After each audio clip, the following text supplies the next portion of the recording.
Happy Thursday, West Michigan. I'm meteorologist Amber Twardy. You've likely been hearing a lot about it, the wildfires in Southern California, and this is something that we'll continue to watch into the rest of today, into the end of this week, as many areas are impacted. So let's get a look at where we're seeing some of those wildfires right now, right around the LA area. Now, there's one that's further off to the west of LA. That's the Palisades fire. One that's off to the northeast of LA as well. That's the Eaton fire. Those are the two main ones that have been impacting many areas and likely will continue to impact many areas as we head into the rest of today, as well as into tomorrow. Still seeing a fire weather warning in place for many areas around this, including a lot of people as well. This is going to be impacting many different communities. That fire weather warning in pink, that's going to be in place through Friday evening. Around 6 p.m. is when it looks like that's going to be expiring for many areas.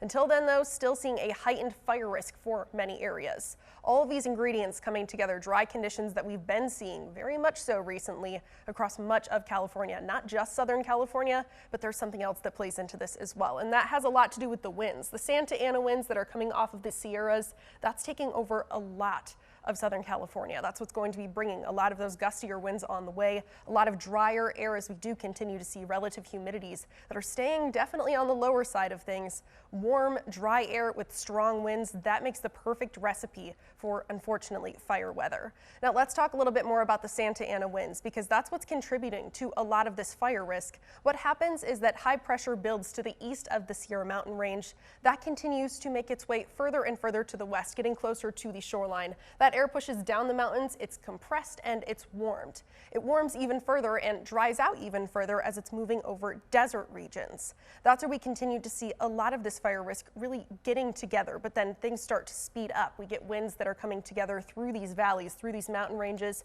That starts to funnel these winds together, making for much gustier conditions and heightening that fire risk even further, which also would contribute to a lot of that fire risk being extended over a wider area. Now, even if you just had one area that had a little bit of a fire risk, those breezy winds can push it to a much wider spread area. So that's what really starts to make for more of a concern for more people, more communities. That air squeezes through canyons, through valleys. That creates a lot of those strong winds, and that continues to push that fire risk across much of Southern California, in this case with the Santa Ana winds. That creates for very hot and dry conditions, creating that heightened fire danger. That's something that we've already been seeing over the past couple of days. What's been creating some of those horrific scenes that have been coming out of Southern California over the past couple of days, and what will likely continue to plague communities throughout the rest of today, continuing into this weekend as well. So this is definitely something that we'll continue to watch as many areas continue to be impacted. If you have any friends, family, loved ones that are in Southern California, definitely a good idea to check on them as we continue to see a lot of those pictures coming out of that area, just showing heartbreaking scenes.